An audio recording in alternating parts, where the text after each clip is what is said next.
Greetings Terrarians, Khaios here. It is time again for Commenter Day. If you're new to the channel or if you're just unsure of what Commenter Day is, this is a series where I take the top comment from the previous Commenter Day video and do a build based on the request that was made. So be sure to leave a comment on this video with your request for next month's Commenter Day. And if you enjoy this series, please consider subscribing to the channel. We are well on track to the goal of reaching 100,000 subscribers by June 20th, and I would be extremely thankful if you helped us reach that goal. This month's top comment is from OV, who I'd like to take a moment to thank for the good wishes. I am having a wonderful year so far, and I hope you are as well. OV requests a water world where the surface of the world is covered in an ocean with islands and underwater builds scattered about. First off, I do love this request because I love most things having to do with underwater. There are, however, a couple of changes that I'll have to make to the request. Sadly, it is impossible to get an ocean biome across the entire world, as the majority of it would become a desert, meaning that the background would be off and the enemy spawns wouldn't be right, and there would be heat waves, and I'd have to place a ton of fountains just to get the desert watercolor right. Additionally, it would take a really long time to complete a build request of this magnitude, sadly much longer than the time that I allot for a Commenter Day video, so I'm going to have to settle with building a single island with an underwater facility near it, rather than an entire ocean world. That said, making an entirely underwater map is on my builder's bucket list. I've long wanted to create a Subnautica style map within Terraria by working closely with a small team of coders and sprite artists to create a custom mod for that map. Perhaps someday in the future that will come to fruition, but for today I'm going to have to scale that idea down. I'm going to start off by hopping into TEdit, clearing out the ocean, and sculpting out the new terrain. I'm using a large world for this to maximize the amount of ocean space that I have to work with. For the time being, I won't be placing any water, as it's likely one of the last things that I'm going to be doing within the build, just to simplify the building process and to ensure that all of the water levels are even. To avoid getting plants growing where I don't want them to, I'm going to be using a lot of hardened sand, and since there's no chance of this turning into a desert biome, I am free to use as much of the precious sandstone as I want, so I'm thinking of building a small volcano within the center of the island. Just as I did with the asteroid build, I have to mark the boundaries for this build before heading into TEdit, which you can see by the ruby gemspark lines. The right boundary marks the point where you can step while still being in the ocean biome. Going any further to the right of that line will turn the biome into a desert and bring all of the unpleasantries that includes, which are not very beach-like. The left boundary marks the point where your character can walk no further. Just like with the space biome, there is an area beyond where your camera and character stop moving. This is why enemies can still spawn to the left of the screen when you're standing at the far left edge. The area is accessible with TEdit, though you cannot interact or even see anything that's been placed there. Since there is no way to tell where this line is while looking in TEdit, I mark the area with this ruby gemspark line so that I know exactly where it is. Next up, I will delete all of the blocks where I want to place the build, and then lay down my own island, tapering it off slowly. At the center, I use some gray painted sandstone block to build a small volcano before hopping in game and shaping everything with a hammer. So here we have the basic shape of the island complete. On the right hand side we have a much larger ocean area. Right now it's stopping at this red wall, because that's where the biomes are going to change from forest into ocean. I might expand over here and build a little bit more ocean once the build is complete, but for now I wanted this red wall here to indicate how far the player can walk before the biome changes. On the left, obviously we have a much smaller segment for the ocean, which I've indicated the water line on both sides with this layer of slime wall, just to give me a visualization of where the water is going to be without actually having to put any water in my way to disrupt my building. Beneath the water over here, I think I'm going to be building a small coral reef. It's going to be kind of difficult to see given how dark water is, but I think if I throw in some luminescent blocks, possibly like a vortex fragment, it will look pretty good. So I'm going to build a reef over here, and here we have the relatively small volcano, which I'll probably place some TEdit chimneys up here at the top to create some smoke. As you can see over here, the mud does not combine with the sandstone block. It's got this gap in here, and while sometimes I do like gaps between blocks as I use it as an accent, I don't actually want it this time. And as you can see on the left hand side, I've got a nice blend going on there. So in order to do that, all I need to do is grab some gray paint and some sand, and anywhere that we have mud or jungle grass touching the sandstone, we're just going to fill it in with some gray painted sand. And what that's going to do is act kind of like a middle ground between the mud and the sandstone, because sand can blend with sandstone and sand can blend with mud. We end up with this texture of blended materials in between the two. So on top of this segment of mud here and grass, I'm going to be placing some foliage. You can see some grasses growing. I'll place some strange plants and some living leaf wall to just make everything look a little bit more overgrown, working its way up the volcano. I might do a little bit of pool of lava over here somewhere. And then I'm going to be planting some trees and placing a little bit more living leaf wall over here just to make the greenery scene a little bit better. And I think I'm going to finish up working on the island first before I set to work on either the coral reef or the base. So now we have the 2 beaches for our island complete, as well as the detail on the volcano. I also went ahead and went into TEdit and created this smoke plume by using some cropped chimneys. If you're not sure what TEdit is or how to use it in this fashion, I will leave a link in the description to one of my earlier TEdit tutorials, which will tell you exactly how you could accomplish stuff like this. Additionally, I went into TEdit and I created this wall pattern here within this lava cave using all of these walls here. Now, these are naturally unobtainable walls without the use of TEdit, World Edit, or a mod. And these walls here have all been painted gray, while these walls are unpainted. So these are various rock, cave, jungle, and lava walls, all of which I just kind of place a pellet over here and use TEdit to grab which wall I want to use and place them within the cave. So now that I'm done with that, I can actually just clear out this pellet over here.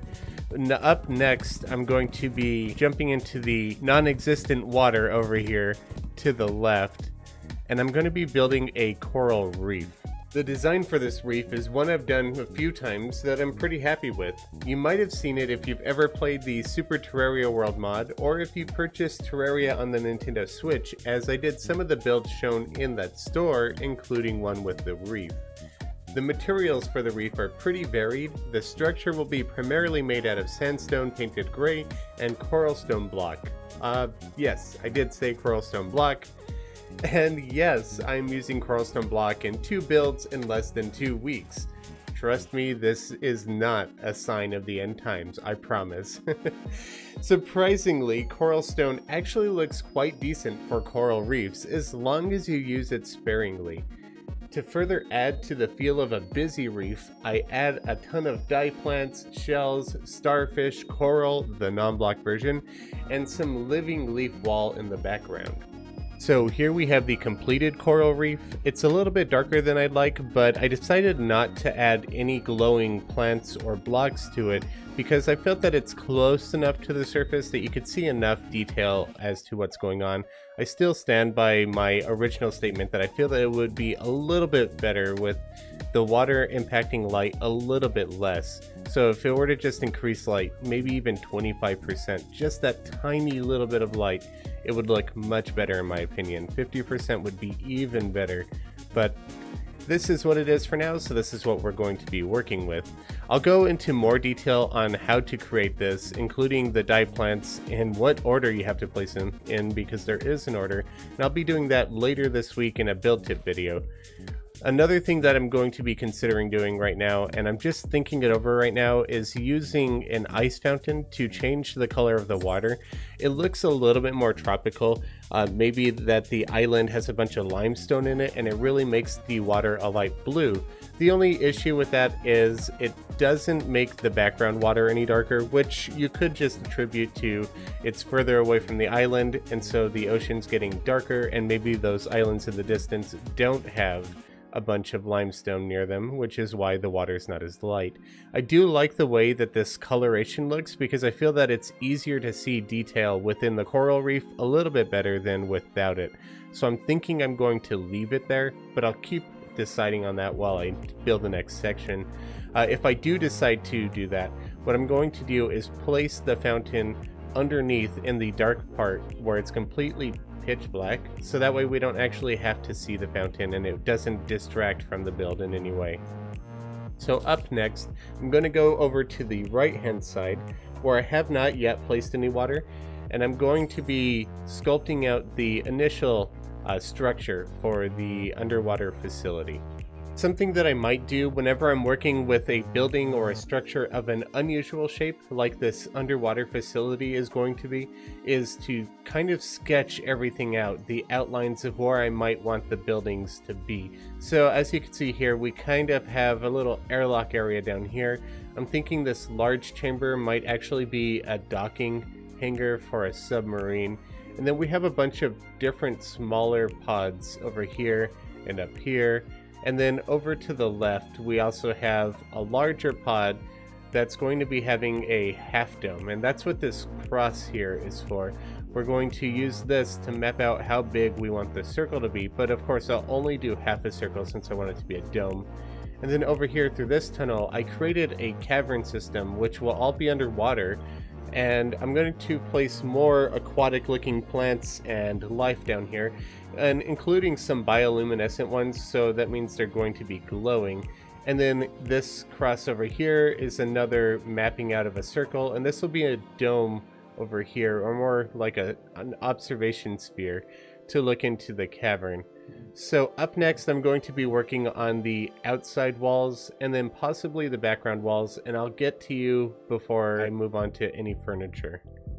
Usually when I do a sci-fi structure, I make the walls, floors, and ceilings out of tin and copper plating because they really do make for fantastic metallic builds. This time, however, I wanted to challenge myself a little bit further, and I incorporated materials that I don't often work with. So the ceilings and sidewalls will be made out of yellow stucco painted gray and cactus block painted white. I wanted to have rounded edges for these pods so that they wouldn't be overly boxy, and my initial idea was to use slime block, but I started experimenting around with materials and I found that cactus block works perfectly and the stucco makes for a great interior edge. The floor is made using some white painted green team block. The background walls are primarily made out of gray painted adamantite beam wall, as it fits the cactus block pretty well in this case. I accented the walls using crimtane brick wall, cobalt brick wall, and some red paint on top of a streak of slime wall to add a splash of color to each of the pods, continuing the strip to the exterior of the build. Originally, I wanted to have glass windows, but I realized later on that that wouldn't work very well, as you can't make water appear as though it is behind the glass. So I used some slime block to emulate windows with some blue stained glass for background windows. So now we have the background walls for the facility done.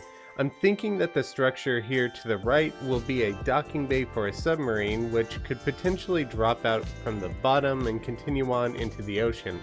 Obviously, the ocean appears to continue onward, but if you were to walk past this building at all, the background will turn into a desert, which means you not only get heat waves and desert enemies, but you can end up with cactus and sandstorms, which, by the way, look really weird when underwater. Back in the hangar bay, I'm thinking I'll build a small submarine in the center and possibly a crane on the ceiling, which might raise or lower the submarine or something like that. I also want the water to come partially into the hangar bay, but obviously not all of the way up to the top, probably around this red line here. The room to the left of the hangar is going to be a small storage room, and down here will be an airlock to the exterior. I decided to place bubble here outside of the airlock so that no water rushes past you whenever you open the door. I would love to make a fully functioning airlock, and it's possible to do with wiring, where the room fills with water and you have to drain it with pumps before you're opening the door to the next room, but that would cause the ocean to drain a little bit every time you open the door, creating pockets of air. It would also lower the water line of the ocean, which you could potentially bring back up using pumps above the build, but then the water falling to the ocean might duplicate and potentially run even higher along the beach than it was originally, and it also wouldn't fix the issue of air pockets beneath the build. So instead, I'll just create an aesthetic airlock while using this bubble as a water shield for safety. Above the supply room, I want to have an observation floor with a valid NPC house. To the left, over here, I'll create a living quarter, possibly with some bunk beds rather than just a singular bed. I want to create a small research area with a couple of fish or jellyfish samples and a large computer screen.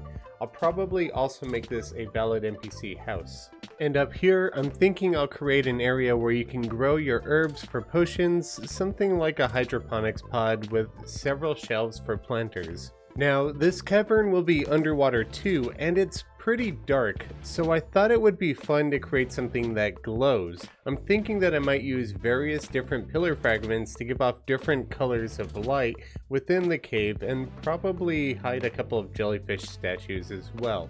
And so the decoration for the build is complete. I had considered going into TEdit and forcing these beds to be a little bit closer, but I decided against it, and we have a bunk bed area over here.